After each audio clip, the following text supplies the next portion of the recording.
What's up, everybody? Welcome to Relationships with EJ80 Proof. Listen, I know that if you have been in a relationship for any amount of time in your whole life, you have been cheated on. Well, today we're going to talk about excuses from cheating men.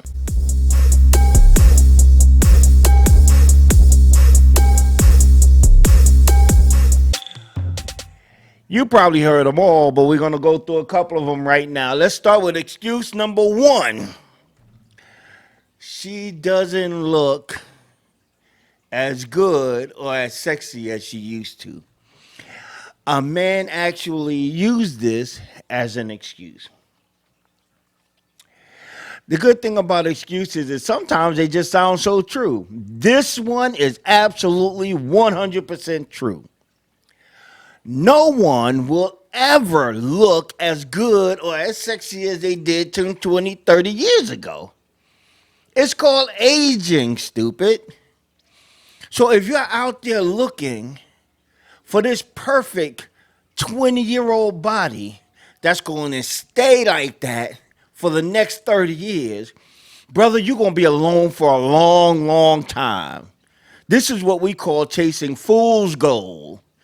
Oh, it's shiny in the water, but when you wash it off, it's just dirt. So, yes. And then on top of that, look at yourself. Stop by a mirror. I bet you don't even look 3% as good as you did 10, 20, 30 years ago. I know I didn't. I got gray hairs now. My hair isn't as long. I used to have a ponytail. Hair's not as long. You know what I'm saying? My stomach is still, well, never mind. But things have changed. And, so I don't understand why would you be like, she doesn't look, because you don't either, brother. So you just need to stop that nonsense because that is one of the dumbest excuses I have ever heard. Excuse number two. She is a ballbuster. Now, ladies, let me tell you something. No man likes a ballbuster. No man likes a ball buster. If you are a ball buster, a nagger, a loud or rambunctious woman, you'll find your husband or your man or whoever he is anywhere else in the world, heaven or hell, just as long as it's nowhere near you. This is so true that they wrote it in the Bible. It says that a man would rather live in the wilderness than in a house with a contentious woman. I'm not just putting it on the woman because, we got some issues ourselves, but if you're this type of person, you're going to drive that guy right out of there. And I don't care who he is. I don't care how strong he is, how disciplined, how much he loves you, how committed. None of that matters.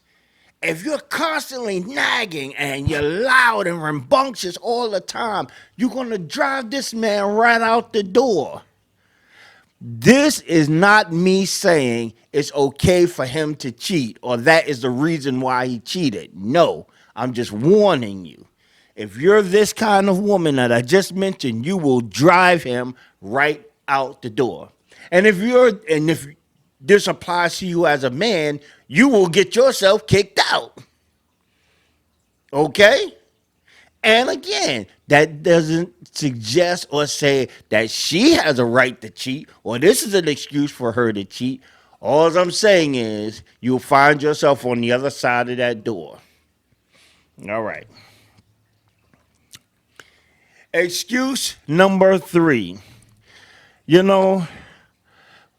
been together for so long, but she just doesn't understand me. She doesn't understand the kind of man I am. She doesn't understand, the life I'm in or what I'm going through. Well, I'm sorry, brothers. That's a weak excuse because how do you expect her to know anything if you don't tell her? And I know you don't tell her everything because we men, We are the worst communicators about ourselves to the ladies in our life.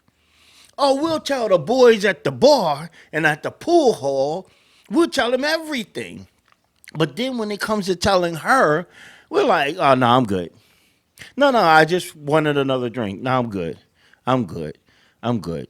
And then when she reacts to that, I'm good, and start acting like everything's okay, you sit around and be like, I can't believe her. You know, I mean, she don't see what I'm going through. No, stupid, tell her. And after you tell her, if she don't understand it, explain it to her. And if she don't get that, put up neon signs, buy some flashcards, do whatever you gotta do to communicate who you are and what you're dealing with to her. I bet you she will respond differently. And ladies, please, this is the most serious warning. All joking aside, this is the most serious warning I could give you. A man will never tell you anything if he doesn't feel safe. And when I say feel safe, he doesn't feel like when he tells you, you're going to look at him like he weak. Or he tell you, you're going to judge him and say, well, you shouldn't have did it.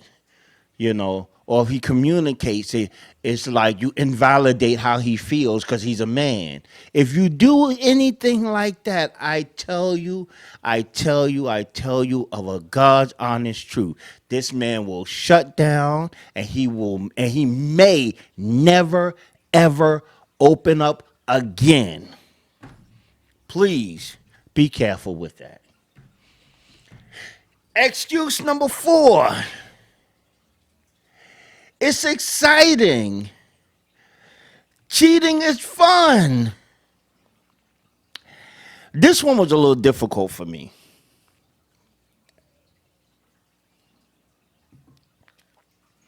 Because I think of it like this. It doesn't matter how domesticated a wild animal is. His instincts are hardwired into him, and he will always want to do that. Hunting women is hardwired into men, and we will always want to do it. Now, whether we do it or not is totally and completely and utterly within our control.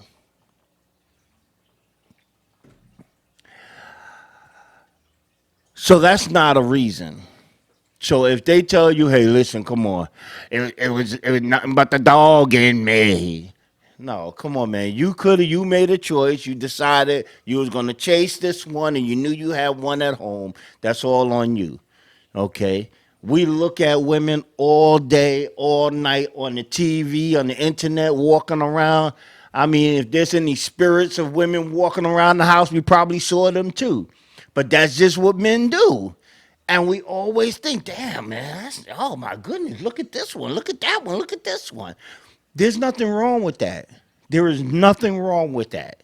And if you think there is, you got a problem. There's nothing wrong with that. The problem comes in when he says, wow, she looks good. Let me go over there. Now we got a problem. Damn, she just gave me her phone number. I'm going to call her. Now we got a problem. But just looking, no problem at all. You'll never stop him from doing it. That's hardwired. Not an excuse to cheat, just an excuse to look. All right, all right. Excuse number 5. This is my favorite. I love this one. I've never used it, but I think I will one day. It was an accident, honey. It was a mistake. It was an accident. It was a mistake. I don't know how it happened. You know, I tripped on the rug. She was naked on the floor, and we just lined up. I'm just messing around. But it was an accident. It was a mistake. I wrote something down here I'm going to read because I want to see if we can calculate this. If this is possible that it could have been a mistake or an accident. The first thing you did, you met the woman. That's number 1. Second thing you did, you exchanged information. That's number two. The third thing you did is you lied to your lady so you can get out of the house. The fourth thing you did, you met at a hotel. The fifth thing you did, you got a room. The sixth thing you did, you got undressed. The seventh thing you did is you took a shower. The eighth thing you did was get in the bed. And the ninth thing you did was had sex. This is the hugest series of accidents that I have ever heard of. And it's not one mistake, there are 9 mistakes here. So if you are so unlucky and so clumsy and so unfortunate that you have made all 9 of these accidents or mistakes, then brother, you shouldn't be in a relationship. In conclusion, I'm going to tell you, well, not in conclusion of this one, is I'm going to say this. This was no accident. This was no mistake. This was deliberate. It was planned. It was purpose. It's what I call premeditated cheating. Well, in conclusion, I want to say one more thing to all the men that are using these excuses for cheating. Excuses for cheating, be careful. It's a double-edged sword. Because just like you said, oh, she don't look like she used to, she's saying, well, he don't look like he used to either. Be careful. It's a double-edged sword. You might come home and find your bed occupied. Yo, I'm EJ80 Proof. This is Relationships. Thank you for joining me.